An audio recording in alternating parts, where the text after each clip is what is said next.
Assalamualaikum warahmatullahi wabarakatuh. Halo teman-teman pecinta satwa. Warthog memang jadi salah satu mangsa yang sering diburu oleh para pemangsanya. Kerabat babi hutan ini punya ukuran yang tidak terlalu besar, jadi masih bisa dikalahkan oleh berbagai jenis pemangsa. Beberapa pemangsa seperti singa, macan tutul, hyena, buaya, anjing liar Afrika, dan bahkan cheetah bisa dibilang sebagai pemangsa utama yang berhasil memburu warthog.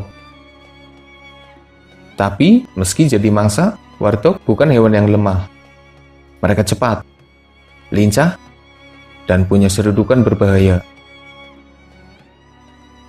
Warthog punya gading panjang yang tajam. Itu adalah senjata utama mereka yang berbahaya. Ada beberapa momen di mana warthog yang tengah diburu oleh pemangsanya ternyata berhasil melakukan serangan balik dan membuat kejutan yang tidak diduga sama sekali. Siapa saja hewan yang mendapat serangan balik dari warthog? Sebelum lanjut, jangan lupa subscribe channel Dunia Binatang Liar.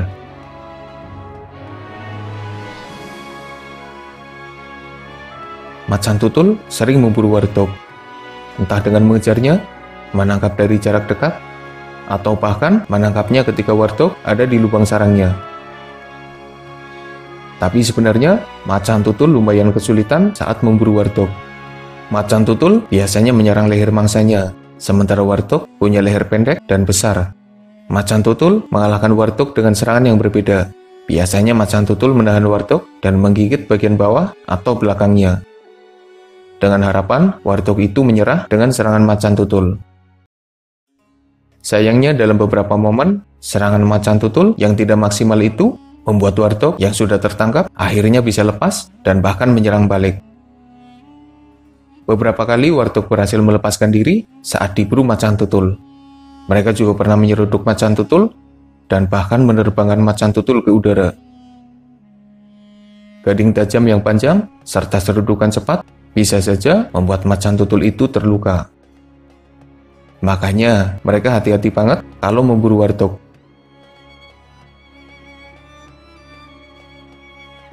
Cheetah lebih cepat daripada warthog.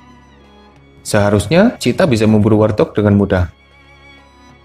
Tapi dengan tubuhnya yang ramping, cheetah cukup kesulitan menghadapi warthog yang ukurannya lumayan besar bagi para cheetah. Warthog yang masih kecil mungkin bisa saja diburu dengan cukup mudah. Tapi menghadapi warthog dewasa, cheetah wajib waspada dan sangat berhati-hati. Cheetah sendiri cukup ragu jika memburu warthog. Keraguan itu membuat para warthog jadi berani melawan balik.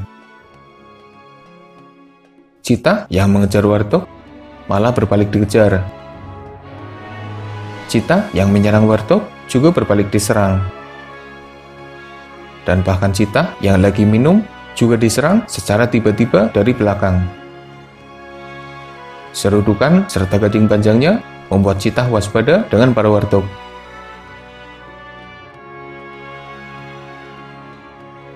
Hyena adalah tipikal pemangsa yang mungkin cukup dibenci oleh mangsanya. Hyena hanya fokus menangkap mangsa dan lalu memakannya. Sehingga tak jarang para hyena memakan mangsa dalam kondisi masih hidup. Beberapa kali hyena berhasil menangkap warthog dan lalu melumpuhkannya. Hyena itu langsung memakan warthog meski masih menjerit. Warthog juga lumayan kesulitan menghadapi hyena karena pergerakannya yang lincah dan susah ditebak. Biasanya warthog tidak akan menyerang hyena secara frontal. Mereka hanya coba mengancam, dan ketika hyena itu lengah, warthog segera memacu kecepatannya untuk melarikan diri. Tapi, hyena sendiri juga tidak bisa menangkap warthog dengan mudah. Selain kecepatannya, serangan warthog juga membuat hyena waspada. Orang udah berhadapan satu lawan satu aja, hyena nggak berani nyerang. Hyena pernah beberapa kali menjadi pahlawan bagi warthog. Ketika berada dalam pelukan macan tutul, anjay pelukan. Ketika berada dalam cengkraman macan tutul, tiba-tiba hyena datang dan membuat warthog bebas dan kabur. Sebenarnya bukan pahlawan sih, lebih tepatnya pengganggu. Karena sebenarnya hyena ingin merebut warthog itu dari macan tutul, tapi tidak bisa menghandlenya. Jadi akhirnya macan tutul melepaskan warteg, tapi hyena itu tidak bisa melanjutkannya. Pengganggu bagi macan tutul, tapi pahlawan bagi warteg.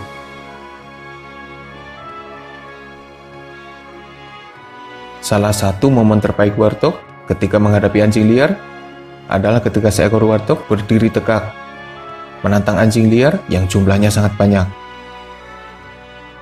Keduanya berhadapan dalam jarak dekat, tapi anjing liar tidak berani menyerang, dan malah diancam oleh warteg itu. Warteg yang sudah terkepung itu akhirnya selamat. Warteg sendiri adalah mangsa bagi anjing liar. Mereka kalah dari ukuran dan kekuatan, tapi menang jumlah. Anjing liar beberapa kali berhasil mengeroyok warteg. Anjing liar biasanya menyerang bagian belakang warteg, menahannya agar tidak bisa melakukan serangan balik. Perlahan, anjing liar akan memakan warteg itu meski masih menjerit. Warteg mengalami kesulitan jika sudah terkepung oleh anjing liar. Biasanya tidak ada harapan lagi. Tapi ada momen di mana warteg bisa menjaga jarak dan menjauhkan anjing liar dari bagian belakang tubuhnya, sehingga warteg itu bisa melarikan diri meski sebelumnya sudah terkepung. Jika saja anjing liar berhasil diseruduk, sepertinya akan meninggalkan luka yang cukup parah dan bukan tak mungkin menyebabkan kematian.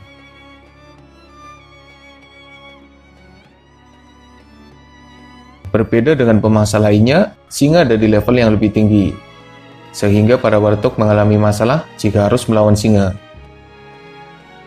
Seekor singa bisa mengalahkan warteg besar dengan cukup mudah, apalagi jika singa menyerang bersama pasukannya. Ada beberapa momen di mana warteg terlihat menyeruduk singa, tapi para singa mampu menahan atau menghindarinya.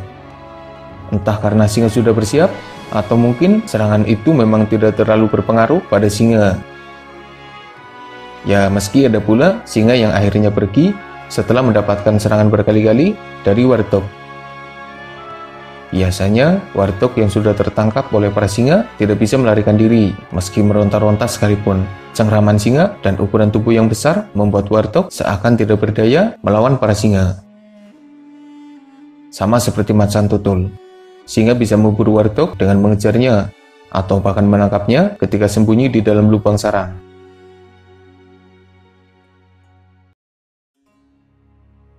Jakal bukan pemburu yang terlalu ditakuti karena kemampuan yang kurang dan ukurannya yang kecil. Biasanya mangsa besar mengabaikan jakal. Tapi sebenarnya para jakal bisa saja memburu mangsa kecil atau mangsa yang lemah. Jakal dan warteg pernah berebut makanan. Jadi, si warteg ini adalah omnivora. Selain makan tanaman, mereka juga bakal memakan bangkai yang ditemuinya. Nah, jakal yang dikenal sebagai hewan pemulung pernah coba merebut makanan warteg, tapi akhirnya gagal karena serangan dari warteg.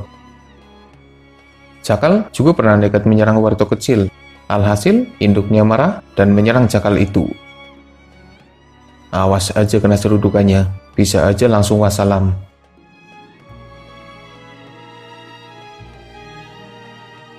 Babon yang biasanya lumayan ganas dan bisa membuat para pemangsanya kabur karena serangannya, pernah terlihat diserang warteg dan bahkan dimangsa. Babon yang diserang itu sendirian dan sepertinya terluka, sehingga tidak berdaya melawan warteg besar. Warteg bisa melawan balik para pemangsanya dan membuat mereka melarikan diri. Serangan warteg lumayan berbahaya dan bisa saja menyebabkan cedera atau bahkan kematian. Serangan ini digunakan warteg bukan hanya ketika melawan balik pemangsanya. Pada beberapa kesempatan, warteg menggunakan serangannya untuk memburu mangsa. Jika menemukan bayi hewan yang tidak berdaya, warteg bisa saja berubah dari hewan herbivora berubah jadi pemangsa dadakan. Perubahan ini bukan hanya karena ada niat dari pelakunya, tapi juga karena ada kesempatan. Waspadalah, waspadalah. Membahas informasi tentang warteg, adminko malah jadi kepikiran. Si warteg ini kalau dilihat-lihat agak mirip dengan badak. Ya meski bedanya emang jauh banget, tapi coba perhatikan bentuk tubuh mereka dari samping, lalu serudukannya yang sama-sama mematikan, lalu pergerakannya Lalu cara berjalannya? Lalu cara makannya? Kayaknya mereka punya beberapa kemiripan ya. Jangan-jangan ada hubungannya tuh dua hewan penyeruduk. Admin mau ngopi, ngomong baik dari tadi sampai mulut rasanya kering banget. Udahan ya, semoga ada manfaatnya. Makasih udah nonton, mohon maaf jika masih banyak kesalahan.